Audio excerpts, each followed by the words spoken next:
बाद तौहीद के मतवालों, शमाए रिसालत के परवानों, गौस व ख्वाजा के दीवानों, औलियाए किराम के जानिसारों, आका दाता माबा मलजा, शम्सुद्दोहा बदरुद्दुजा नूरुल हुदा खैरुल वरा खैरुल बशर आका जनाब मुहम्मदुर रसूलुल्लाह सल्लल्लाहु तआला अलैहि वसल्लम की बारगाह गुहरबार में अपनी अपनी गुलामी का सबूत देते हुए पढ़िए बाबा से बुलंद दरूद पाक। अल्लाहुम्मा सल्ली अला सय्यिदना व मौलाना मुहम्मदिन व बारिक व सल्लिम सल्लु अलैहि सलातन व सलामन अलैका या हबीबी या रसूल अल्लाह सल्लल्लाहु तआला अलैहि वसल्लम। मैंने अभी अभी खुतबे मसनूना के बाद जिस आयत करीमा की तिलावत करने का शरफ हासिल किया, अल्लाह ताला इरशाद फरमाता है, इन्नद्दीन इंदल्लाहिल इस्लाम, अल्लाह के नज़दीक जो सबसे ज़्यादा पसंदीदा दीन है, सबसे अफजल, सबसे आला, सबसे बेहतर, सबसे बरतर, वो दीन मजहबे इस्लाम है। वो दीन मजहबे इस्लाम है। एक जमाना था आज से 20 साल पहले का, जब हमारे यहाँ छोटे मोबाइल पाए जाते थे, नोकिया 800, नोकिया 1100। जब ये मोबाइल पाए जाते थे, इनमें गाने नहीं हुआ करते थे। जब इनमें फोन आता था तो चुपके से बोलते थे, भैया आपसे कोई बात करना चाहता है, बात कर लो। और जब ये मोबाइल हाथ से छूट के गिरते थे ना, तो बैटरी अलग, सिम अलग, ढक्कन अलग, बॉडी अलग। और आज हमारे यहाँ हर घर में एक नहीं बल्कि कई कई मोबाइल एंड्रॉयड इतने बड़े बड़े पाए जाते हैं। कीमत 20,000 रुपए, 25,000 रुपए, 40,000 रुपए, 50,000 रुपए, 1 लाख रुपए तक मोबाइल पाए जाते हैं। यहाँ तक कि 2-2 लाख वाले भी पाए जाते हैं। और जब ये मोबाइल हाथ से छूट के गिरते हैं ना, तो पूछो ना, किडनी अलग, गुर्दा अलग, सांसें अलग, क्या क्या अलग। सही है कि नहीं है कि नहीं है सही? तो पूछो मत क्या क्या अलग। लेकिन अफसोस, आज मेरी कौम के नौजवानों ने अपने हाथों में मोबाइल तो ले लिया, लेकिन अब इस मोबाइल को चलाना कैसे, ये एक बार भी ना सोचा। मोबाइल हाथ में ले लिया, अब कैसे चलाना है, किस तरह चलाना चाहिए, एक बार भी ना सोचा। इस मोबाइल को हाथ में जब लिया है, इस मोबाइल को इस तरह चलाया कि इस मोबाइल से आने वाले अपने कल को बर्बाद कर लिया, इस मोबाइल से आने वाले अपने भविष्य को बर्बाद कर लिया, इस मोबाइल से मेरी कौम के नौजवान ने अपने मुस्तकबिल को बर्बाद कर लिया, अपनी जिंदगी को तबाह बर्बाद कर लिया मेरी कौम के नौजवान ने। और वो नौजवान जिसकी उम्र 15 साल की है, बेटे से बेटे ने अगर बाप से 2 मरतबा कहा कि अब्बा जी मुझे मोबाइल चाहिए तो चाहिए, लेकिन बाप ने एक बार भी ये गौर ना किया कि अगर मैं अपने बेटे को मोबाइल लाके दे दूंगा, आज मेरा बेटा किताबें पढ़ रहा है, आज मेरा बेटा किताबों के करीब है, लेकिन जब यही मोबाइल मेरे बेटे के हाथ में जाएगा तो मेरा बेटा किताबों से दूर होगा, मोबाइल पे इसकी जिंदगी, मोबाइल से इसकी जिंदगी गुजरेगी, मोबाइल को हर एक चीज ये मान लेगा। एक बार भी ना सोचा अपने बच्चे के मुस्तकबिल के लिए, एक बार भी बाप ने यह गौर ना किया कि मेरे बेटे का आने वाला कल बर्बाद होगा, बल्कि बाप 20,000 रुपए कर्जा लेता है, दुकान पे जाता है, जाने के बाद मोबाइल खरीदता है, अपने बेटे के हाथ में मोबाइल थमा देता है। फिर वही मोबाइल जब बच्चे के हाथ में आ जाता है, बच्चा इससे पहले तो किताबें पढ़ा करता था, लेकिन आज जब मोबाइल आया है तो खाना खाता है रात में, और खाना खा के जो घर के बाहर निकल गया है, रात के 12 बजे बेटे को पता नहीं है। माशाअल्लाह माशाअल्लाह सुभान अल्लाह। नारे तकबीर, नारे तकबीर, नारे रिसालत, नारे रिसालत, मसलके आला हज़रत, मसलके आला हज़रत हाफिज आरिफ साहब किबला, हाफिज आरिफ साहब किबला। नारे तकबीर, नारे रिसालत। अब रात के 12 बज रहे, बेटे का पता नहीं है कहाँ है। वो बेटे का पता क्या चले, बेटा किसी दीवा जब मोबाइल हाथ में आ गया है, हाथ में आने के बाद वही बेटा जा करके एक दीवार से चिपका हुआ है और मोबाइल कान में लगा है और उसमें बोल रहा है मेरे बाबू ने थोना थोया।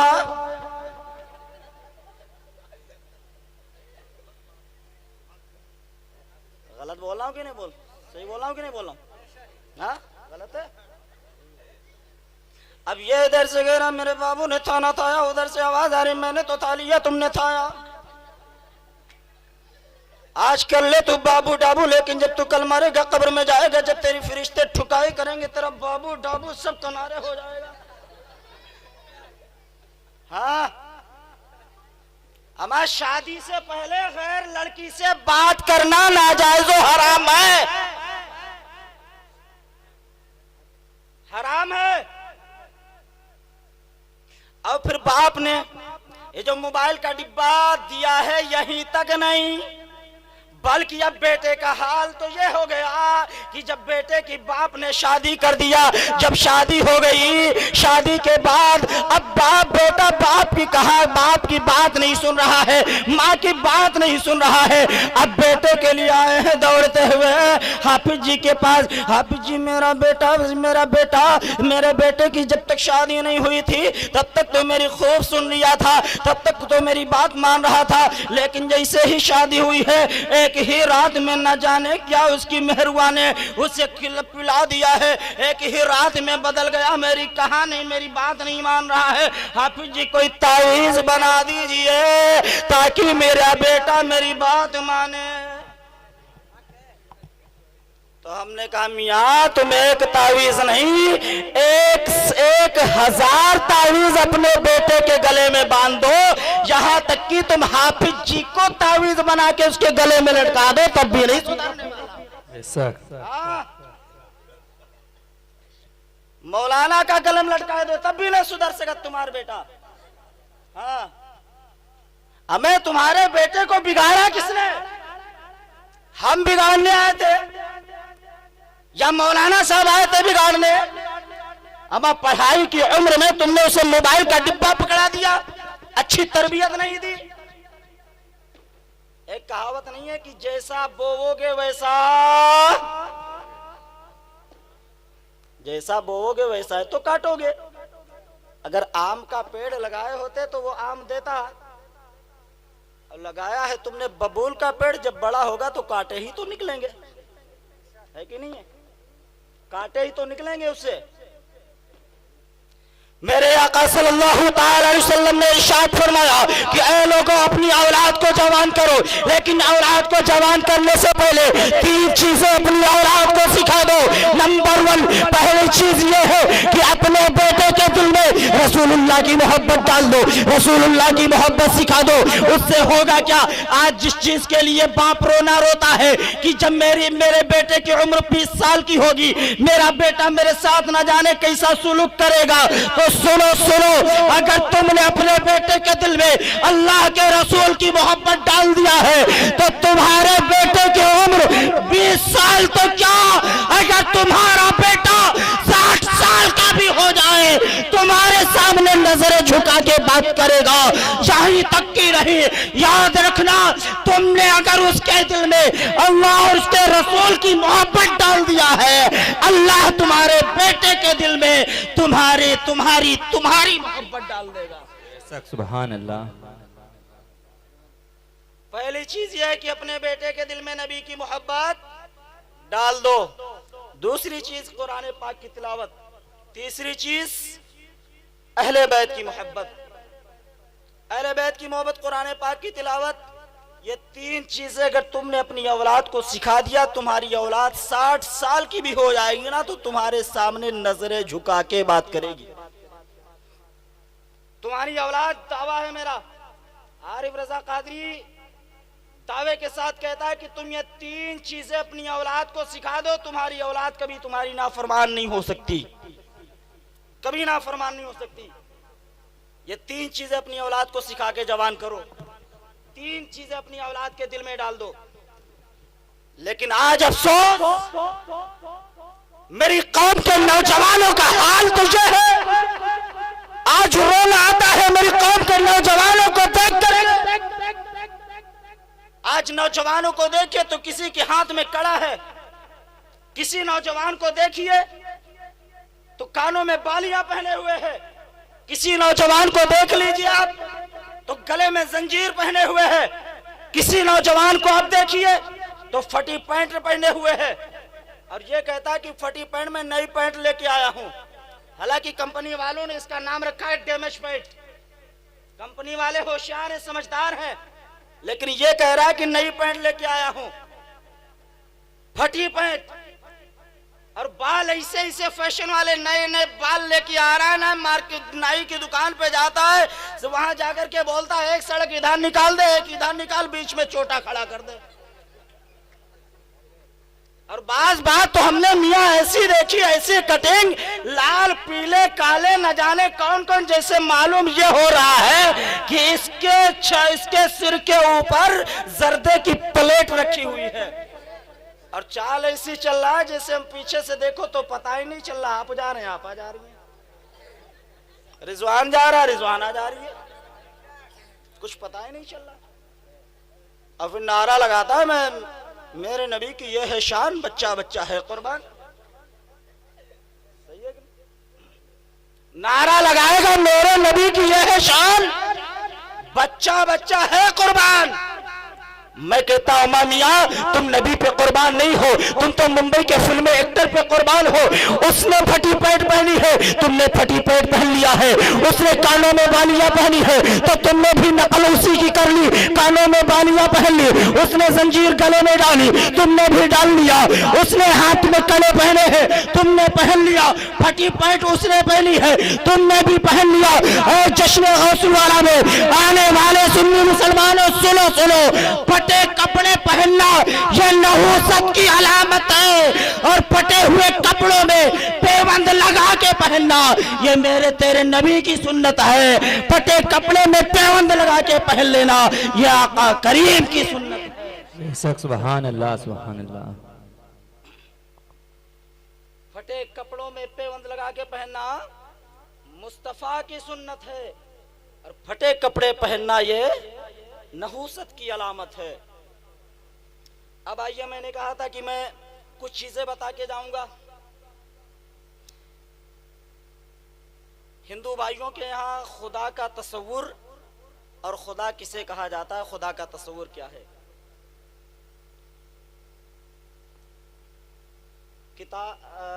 उन चार किताबें ऋग्वेद, सामवेद, अथर्ववेद, यजुर्वेद, ये चार किताबें बहुत मशहूर हैं। इन चार किताबों से मैं इंशाअल्लाह एक एक श्लोक एक एक मंत्र पढ़ूंगा और फिर अपनी किताबों से जब मैं दलील दूंगा तो इंशाअल्लाह आपका ईमान ताज़ा हो जाएगा। पहली किताब जिसका नाम है ऋग्वेद, उसमें लिखा हुआ है। अच्छा, उनके यहाँ चार किताबें मशहूर हैं, अपने यहाँ कितनी मशहूर हैं? चार। कितनी? चार। अपने यहाँ भी चार ही मशहूर हैं, तौरेत, ज़बूर, इंजील, कुरान मजीद। कितनी? अल्लाह की जानिब से सहाइफ तो बहुत आए लेकिन मशहूर चार किताबें। इसी तरह उनके यहाँ भी मशहूर कितनी? अरे ऊंचा बोलो। अपने यहाँ, उनके यहाँ चार। अब किताब का नाम है ऋग्वेद। ऋग्वेद में लिखा है यको जगदीश्वरा, यको जगत गुरु, सर्वता शक्ति सर्वोग्रम शक्ति सर्वकार सम्मानम। बोलो यार, अब तो बोलो सुभान अल्लाह। अब उनकी पहली किताब में ये लिखा हुआ है, पहली किताब में ये लिखा हुआ है कि पूरी दुनिया में हर चीज का मालिक, पूरी कायनात में सारी शक्तियों का मालिक एक ही खुदा है। इसका तर्जुमा, इसका निचोड़, इसका लब्बे लुबाब, इसका मतलब समझें। उनकी किताब में दावा किया गया कि सारी दुनिया का बनाने वाला, सारी दुनिया में हर चीज को बनाने वाला और सारी शक्तियों का मालिक एक है और हमारा भी ईमान यही है, हमारा भी अकीदा यही है, हमारा भी यकीन यही है कि सारी चीजों का बनाने वाला एक ही खुदा है। सारी चीजों का बनाने वाला एक ही खुदा, हर चीज को बनाने वाला, बोलो, हर चीज को बनाने वाला एक ही खुदा है।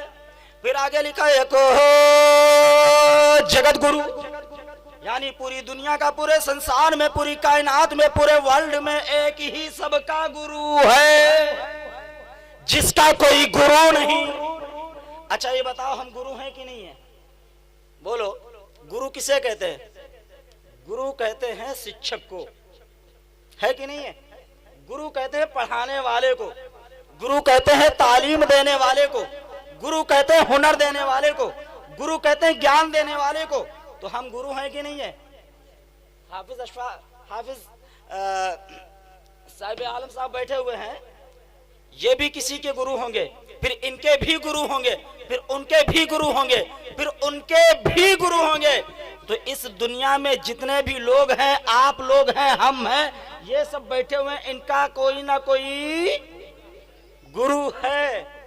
बगैर गुरु के कोई भी ज्ञान नहीं मिलता, कोई भी हुनर नहीं मिलता। तो सबका कोई ना कोई गुरु है। लेकिन इसी दुनिया में, इसी संसार में, इसी कायनात में एक ऐसी भी हस्ती है, एक ऐसी भी जात है, एक ऐसा भी इंसान है जो सारी कायनात का गुरु है, सारे इंसानों का गुरु है, पूरी कायनात का गुरु है। अब आप कहेंगे आरिफ रजा, वो कौन है जिसका कोई गुरु नहीं है? वो कौन है जो पूरी कायनात का गुरु है, पूरी दुनिया का गुरु है, सबका गुरु है? वो कौन है जो सारे लोगों का गुरु है? तो उनकी किताब में दावा किया गया पूरी दुनिया का गुरु एक है, वो सारे लोगों का गुरु एक है। तो आप कहेंगे वो कौन है जिसका कोई गुरु नहीं है? तो मुसलमानों, आपका ईमान ताजा हो जाएगा, आपके ईमान की खेती में हरियाली पैदा हो जाएगी। बड़ी प्यारी बात कहने जा रहा हूँ, आप मचेंगे, आप तड़पेंगे, बड़ी तेजी में आप उछल जाएंगे। एक जुमला सुनो, सारी दुनिया का गुरु कौन है? वो गुरु कोई और नहीं है बल्कि मेरे और आपके नबी है, मेरे और आपके आका है। नारे तकबीर, नारे तकबीर, नारे रिसालत, फैजाने कॉन्फ्रेंस, फैजाने कॉन्फ्रेंस, नारे तकबीर, नारे रिसालत। सुभान अल्लाह, सुभान। अब कोई कहे वो कैसे? तो सुनो, वो इस तरह कि मेरे नबी को अल्लाह ने मौलिम कायनात का खिताब दिया है। तो अब ये हो गई एक किताब। अब दूसरी किताब सुनो। दूसरी किताब का नाम सामेद, उसमें लिखा हुआ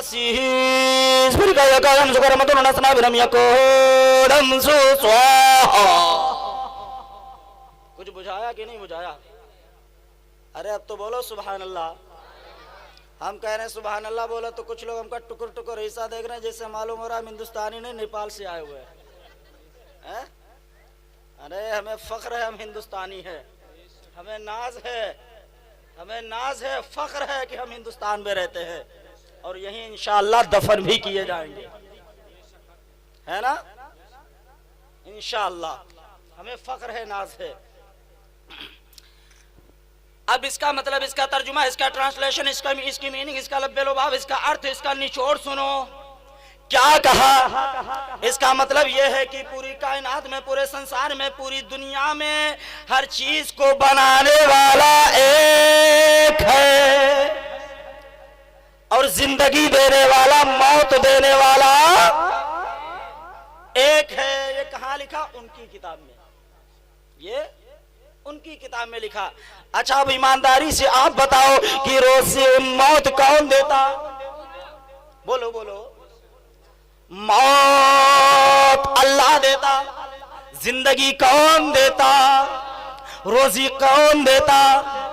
रिस्क देने वाला, रोजी देने वाला, हमें पैदा करने वाला, आपको पैदा करने वाला, ऊंचा बोले ऊंचा, सबको पैदा करने वाला अल्लाह, जमीन को बनाने वाला, आसमान को बनाने वाला, आसमान में सूरज को बनाने वाला, सूरज को निकालने नारे तकबीर, नारे तकबीर, नारे रिसालत, नारे रिसालत।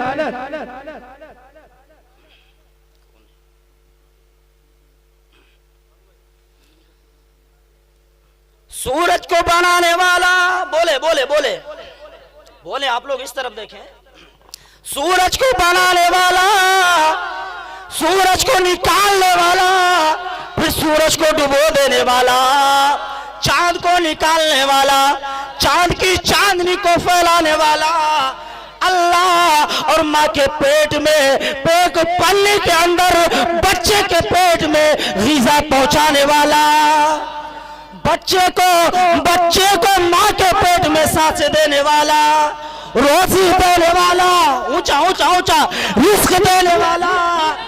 अब वही बच्चा जब दुनिया में आ जाए, आप उसी बच्चे को एक पन्नी में लपेट दीजिए। लपेटने के बाद चंद मिनट के अंदर उस बच्चे की सांसें घुटेंगी, सांसें निकल जाएंगी, सांसें बंद हो जाएंगी, सांसें थम जाएंगी, बच्चे का इंतकाल हो जाएगा, बच्चा खत्म हो जाएगा। लेकिन खुदा की शान देखे, खुदा की कुदरत देखे कि माँ के पेट में एक पन्नी के अंदर बच्चा लिपटा हुआ है, एक पन्नी में पैक है। अल्लाह उसके अंदर रोजी बच्चे को दे रहा है, सांसें भी चला रहा है, उसकी धड़कनें भी चला रहा है, उसे रिस्क भी दे रहा है, पेट भी भर रहा है। ऐ मुसलमानों, सांप के मुंह में जहर पैदा करने वाला, मधुमक्खी के धूप को शहद बनाने वाला, हमारी सांसें चलाने वाला, ऊंचा ऊंचा ऊंचा हमारी सांसें चलाने वाला, आपकी सांसें चलाने वाला, हमारे अंदर आवाज को पैदा करने वाला और हमें चलने की कुव्वत देने वाला। तो हमारा अकीदा यह है कि हर चीज को पैदा करने वाला खुदा है। उनकी किताब में खुदा का तस्वीर यह है कि जिंदगी और मौत देने वाला एक है। हमारा अकीदा यह है कि जिंदगी देने वाला, मौत देने वाला एक ही खुदा, एक ही अल्लाह है। अब सुने, फिर आगे लिखा। अच्छा ये बताइए कि आपके मोहल्ले में मस्जिद है? नहीं है? अच्छा नहीं है, लेकिन अगल बगल के मोहल्लों में तो है मस्जिद। कुछ लोग अल्हम्दुलिल्लाह पुलिस लाइन में पढ़ते हैं, कुछ लोग अल्हम्दुलिल्लाह गौसिया मस्जिद छोटी लाइन में आके पढ़ते हैं, और हो सकता है कि अल्हम्दुलिल्लाह यहाँ पर लोग मुझे जानते भी हों। हम भले ही ना जानते हो, लेकिन लोग हमें जानते होंगे। अच्छा, मस्जिद में सबसे पहले कौन जाता है हमारे यहाँ? बताएं आप लोग। मौज़िन जाता है कि नहीं? मौज़िन। अच्छा, मंदिर में सबसे पहले जाते हैं पुजारी जी, मंदिर में।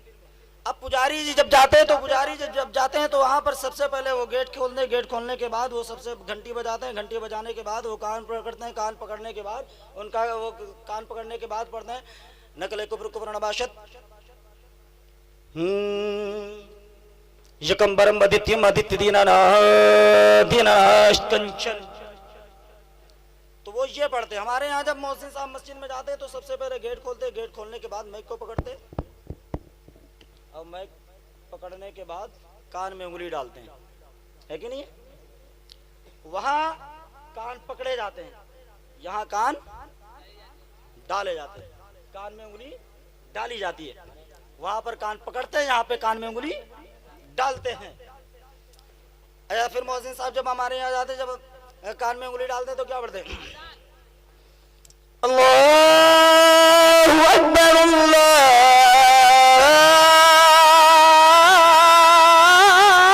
अकबर, अल्लाहु अकबर,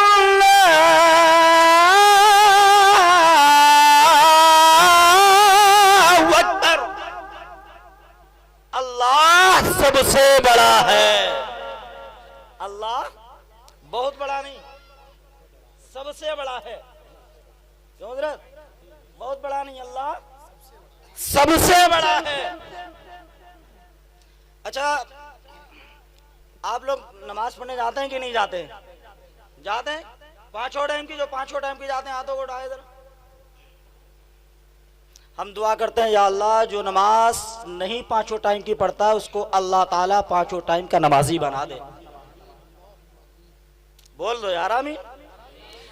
या अल्लाह जिसने भी आमीन कहा है उसे मदीना शरीफ भेज दे, और जिसने आमीन नहीं कहा है उसे कश्मीर भेज दे।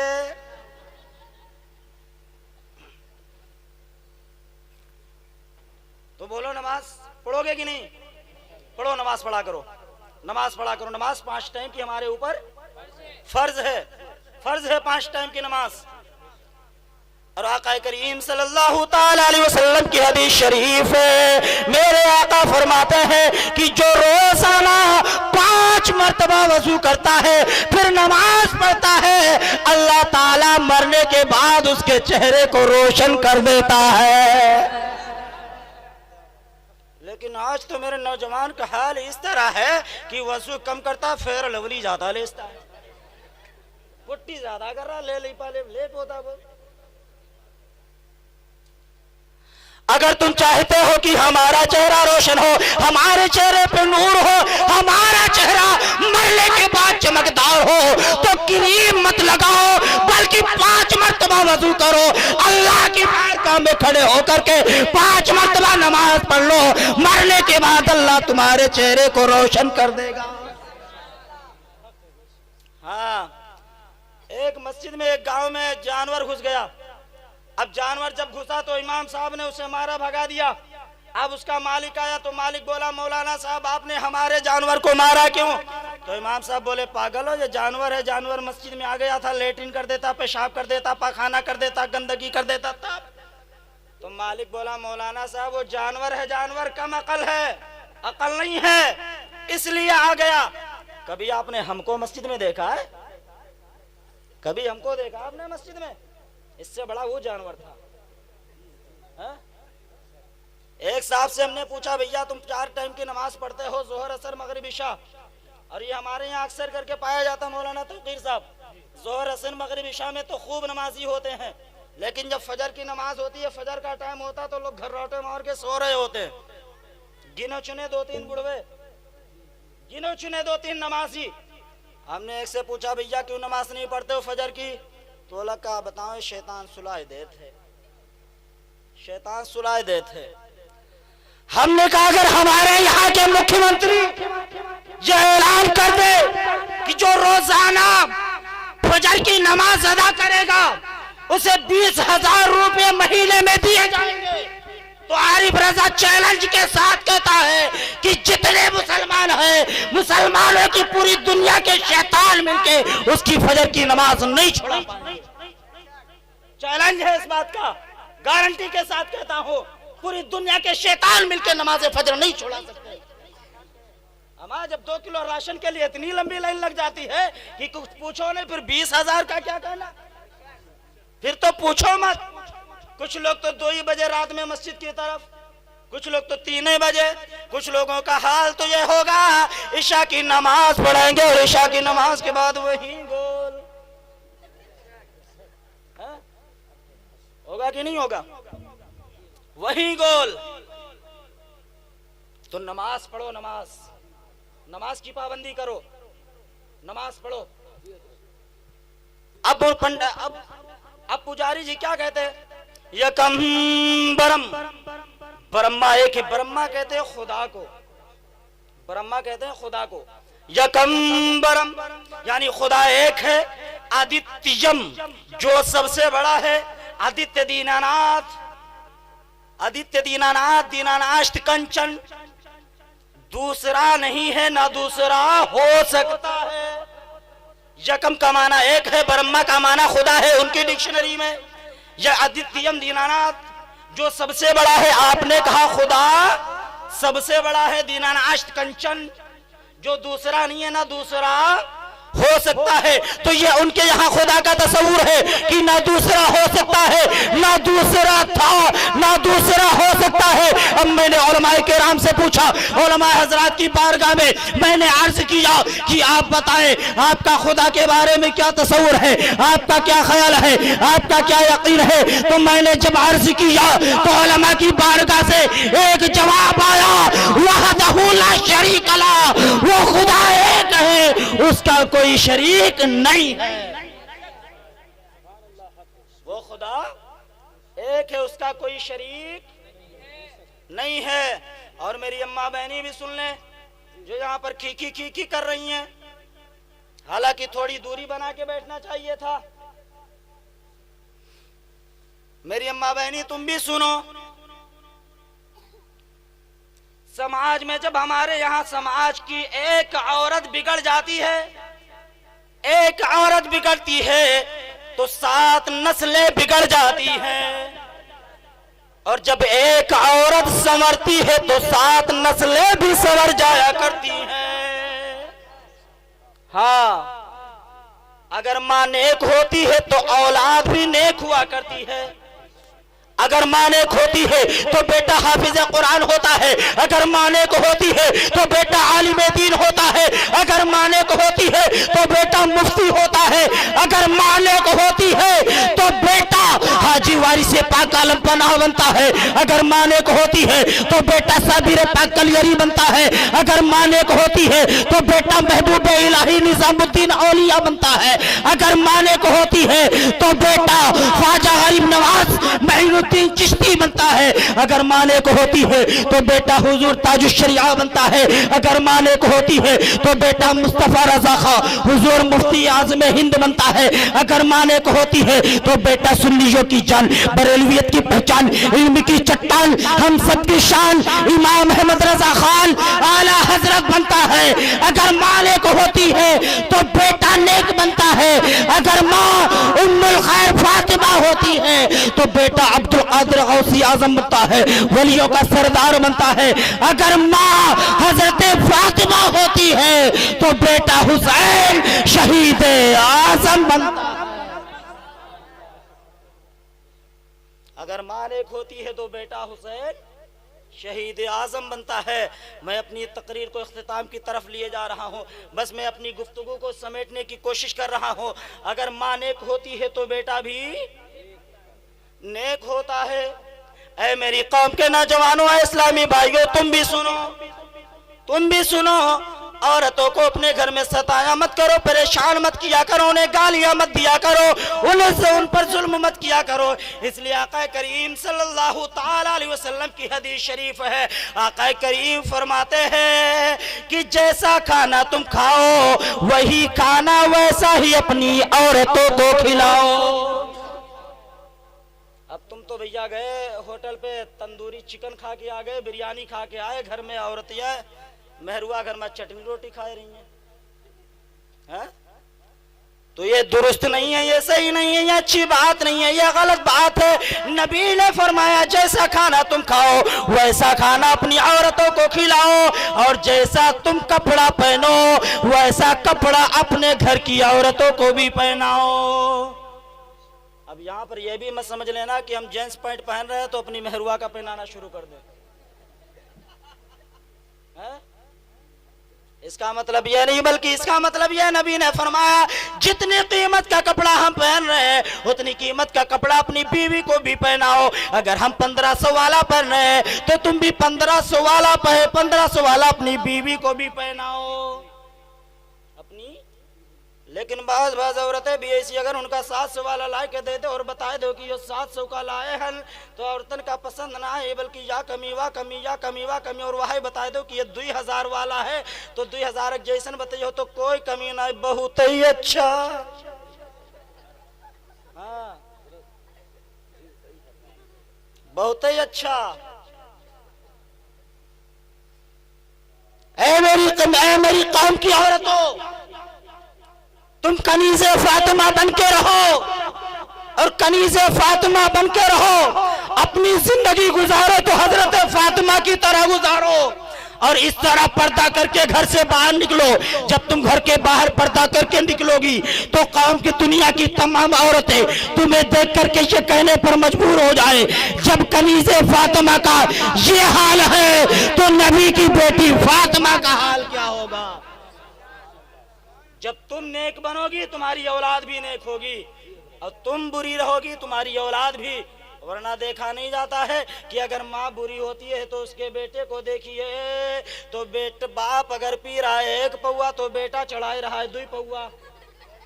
बेटा पड़ा है घर के अंदर तो बाप पड़ा है घर के अंदर तो बेटा लुढ़क रहा है घूरे पर।